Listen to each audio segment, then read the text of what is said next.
Réussir à faire de notre région la région la plus solarisée d'Europe en installant seulement 10 centrales de 1000 m² sur nos lycées d'ici 2025, il fallait oser. Et je ne parle pas de la SPL du même nom qui est totalement ignorée dans cette délibération.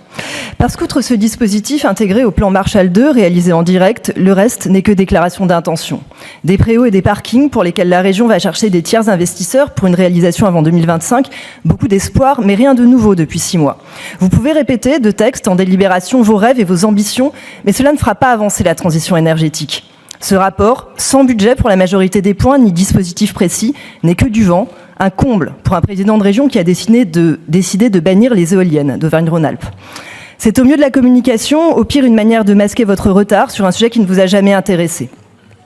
La deuxième phase de ce plan rend pour le moins dubitatif. Pas de cadrage, pas de montage opérationnel, des perspectives chiffrées dans le maigre, donc sans engagement formel de votre part, et les rares objectifs posés formellement dans le gras, donc, qui interrogent tant qu'ils sont implicites. Se conformer au SRADET, nous pensions que ça allait de soi. Contribuer aux objectifs du décret tertiaire, bref, respecter la législation, être efficient économiquement et financièrement.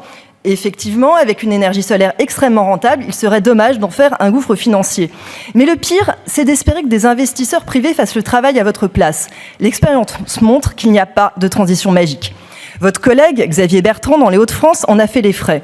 Il y a 3 ans, il lançait, un peu comme vous, mais plutôt, un appel à initiative privée pour solariser ses 272 lycées. Résultat, le flop des sociétés qui ne sont pas si intéressées et finalement des projets sur 5 lycées seulement.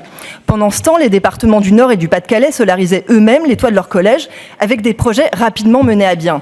La morale de cette histoire, c'est soit que Xavier Bertrand est mauvais et que vous êtes vraiment meilleur que lui, soit que vous allez vous planter de la même manière et pour les mêmes raisons et ralentir encore la transition de notre région.